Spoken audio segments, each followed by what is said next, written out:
going to say that I feel like too that, and this is just my personal opinion. I think that when that there's like this whole like separation of just well, not even a separation, just like this blended thing that we're doing now, where we talk about like, oh well, you don't have those things. What can you bring to the table? You're not even somebody who aesthetically could pull that type of guy or whatever the case may be. And I feel like myself personally, I feel like we're getting away from what men are innately here to do and what women are innately here to do and our superpowers, right? I feel like we need to get a little bit more back to the whole barbershop culture, like a little more grit. All these men are influencers. It's a whole bunch of personality going on. And I feel like that even myself personally, when I'm dating somebody or I'm seeking a partner, right, I do want to look for somebody that's resourceful, even if I don't have it myself. I'm looking up. And I feel like it's my natural birthright to have somebody in a male to come in and show. It don't make me a gold digger. It don't make me a scavenger looking for, coins on the ground. I feel like when I think about my partner, I'm like, wow, do you code? Are you a website builder? Can you help me with it? I'm always looking up, and I feel like that there is a space for women who may not necessarily bring those things to the table, but are also looking for a resource or to attach for somebody to build them up. And it's like being shamed and looked down upon. And it's like, I think that men look for those similar things in women, but it's not financial. It's the same thing. Can we answer this one question real quick? Is it fair to shame a woman for having a more than average financial standard for a man? I don't think anybody should ever be shamed for anything that they desire. Now, is it realistic? Is it healthy? No. And so, I would never call you a gold digger for what you desire and what I feel like you deserve. I feel like when the conversations are happening, it is solely about, not you, I'm just speaking in general. It's just solely about money. And it puts money so much on a pedestal that instantly, if a man doesn't reach that standard, he's instantly devalued and he's taken out of the system. Whereas the conversations aren't equally about how this man has helped me evolve. Exactly. It's always about what it's always about what he can give me, what he can help me with, how he can give me more money, how he can help me establish. That's why I say that it's a lot of insatiable energy and it's a lot of gluttony, whereas you aren't acknowledging in these conversations. It's not that that's not something that you desire or want, but in the conversation, it doesn't also say, but this man has integrity. Yeah. This man takes accountability. This man knows how to take care of me, nurture me. This man is present. Yeah. So when these conversations, so when these conversations happen and it's only spoken about money, when the women who are looking up to us and they only hear us speak about money, that's the only thing they attach themselves to and not the other things that matter. Now, I don't believe that we should end up shaming women for what it is that they want, as long as they won't shame us for what it is that we expect in return, right? So there are women who want to be taken care of financially, and ideally, that's what every woman wants. I would say that's on the top of most women's list, if it's not one of their top 2, 3, or just their primary focus, because what that man brings to the table financially is going to determine what type of life they're going to have. It's going to determine how safe their neighborhood is. It's going to determine how well their children are taken care of. It's going to determine what kind of car they drive, how big their house is, what type of vacations they're able to have, and just a completely different lifestyle. So if we want to act like fools as men and think that a great portion of women are not concerned about this, then go ahead. But honestly, that's what they want. Whether they can realistically obtain it or not is an entirely different story, because there's not many of us who can provide the lifestyle that most women want. So you have to realize a man that can do that is exceptional. With this, we have to wonder what it is about you as a female that is exceptional. If you have something that a good portion of men appreciate, then you have a better likelihood of obtaining that. Most women don't. most men are average. Most women are average. So if you're chasing that, then you just gonna have to understand it's like a needle in a haystack. It's not very easy to try to find that man. And if you do, how likely is he going to be monogamous with you when every other woman is knocking his door down? So, shaming, no. Do I try to give women a reality check? Yes. Do I let them know how unrealistic it is sometimes with their expectations? Yes. If you choose to go on that path, then that's fine. All right. Go ahead, Chels. I'm gonna go to you next. Yeah, the only thing that I really had pushback on was when the young lady said she had a birthright to basically a man with resources. That at first I didn't really understand where she was going, but when she said birthright, I'm like, hold up, well, let's flip that a little bit. What are my birthrights, right? So, but other than that, the second young lady, I thought she was eloquent. I thought she spoke with like really solid common sense, and I pretty much agreed with it. And I agree with Trev too, that I don't shame anybody for shooting for the stars and whatever it is that they want.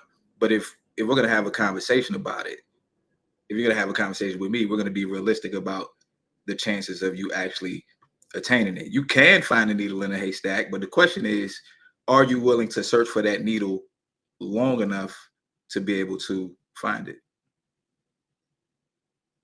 All right, go ahead, Viz. Yeah, I think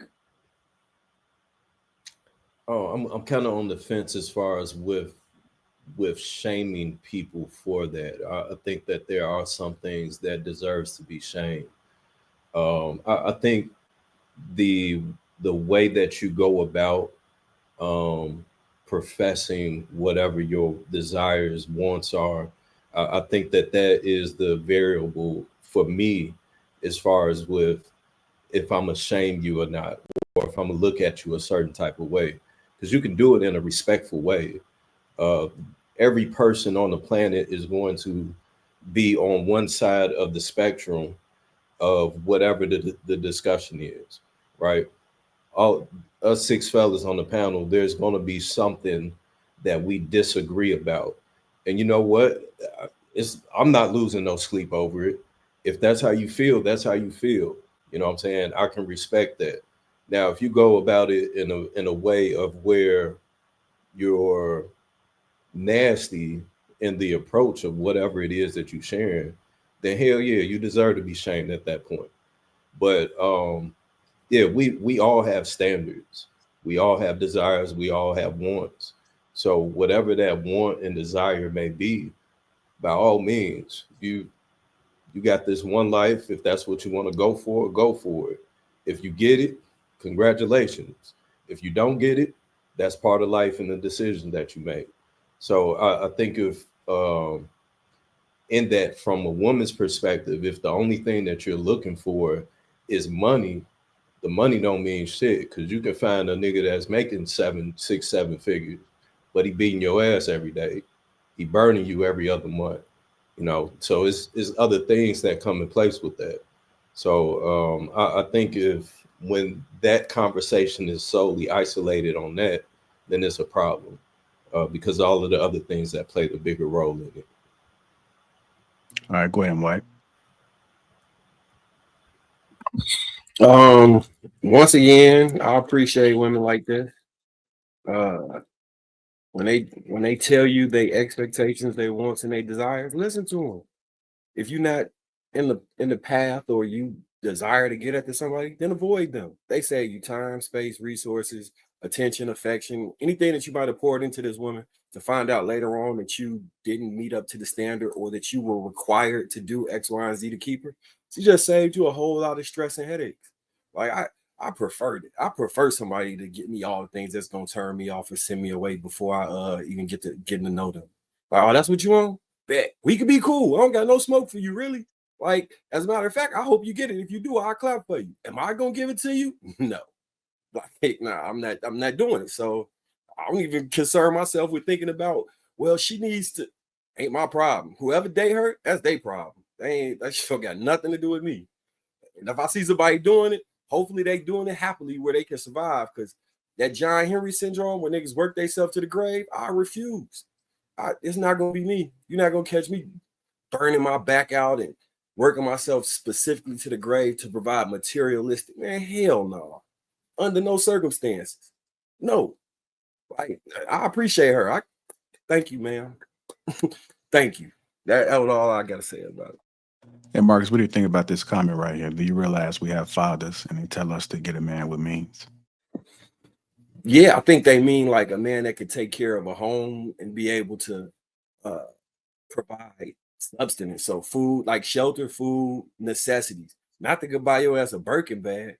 I don't know too many people fathers saying if he can't buy you the S560 or the new Tesla truck, then you shouldn't be with him. That's not what fathers be saying. So I think it's a misunderstanding. Like I would tell my daughter to be, with the man that can provide for the family and all that. I'm not telling her that she need to go find a nigga with the most money to make sure she live a life of luxury. In fact, I would tell her you need to focus on having more kids as opposed to buying more material objects. That's not even that's not how we want to center our life. That's not how I want you to center your life. It's up to you, but that's not how I want you to center your life. All right, go ahead, Willie. I think that we should shame people in general for wanting something they haven't earned or feeling entitled to something they haven't earned. Or in these cases that they aren't themselves. It's not fair for those of us who have to work to actually get these things and have done the work. And then, for me to get with a woman who says, well, I want a man who's going to be faithful to me, but she's not a virgin. Or someone says that a woman who says that I want to get with a guy that has more money than me, but she's not financially literate or she's already struggling. Because then what happens is when you deal with those types of women, you end up getting put in a position where you have a woman who wants you for what you can do for her, which is ease a burden, the burden of her having to be an adult, the burden of her having to be a woman, and then sacrifice that in a partner that you're looking for because she's not going to be able to benefit you. What do you think about this comment, Willie? But why are men still choosing these type of women? Because that's the best they can do.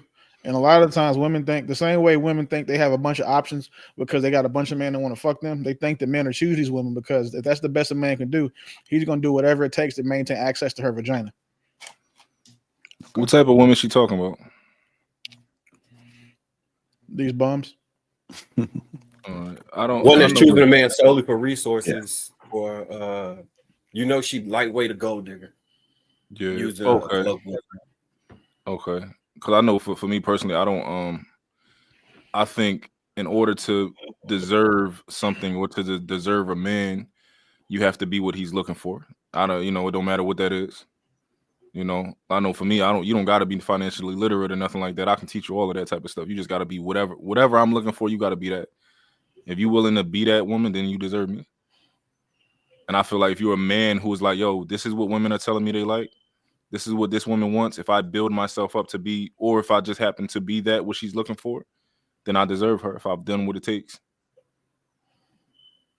Okay. Go ahead, Brother Hink. Shit, let me make sure. Can y'all hear me? Yes, sir. We can hear you. Okay, so cool. What's your question, y'all? That was just a reaction to the video, man, where they spoke about a woman having desires, her being shamed for wanting to choose a man that has money.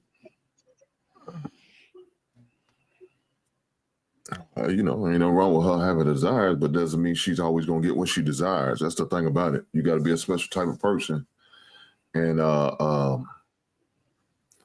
with that being a special type of person, you might have to do certain things that you may not be accustomed to doing. That's not your typical norm. Are they willing to make those type of sacrifices? Are they willing to make those type of decisions and maybe even some life-changing decisions? He may not be tolerating you going out and hanging out with your whole ass friends, but that was some things you did every weekend. You know what I'm saying? Going to girl trips 2 or 3 times a year. It may be, you may not be doing that no more. Are you willing to make those type of sacrifices? So for the most part, I don't think most women are willing to make those type of sacrifices. Not normally. Now, he may show a life then like, okay, She may do it for a temporary amount of time, but then she will try to probably convince that man to move off his standards or change his stance on the situation. And if that man's the man that he should be, he shouldn't budge and go from there. So I'll leave it there.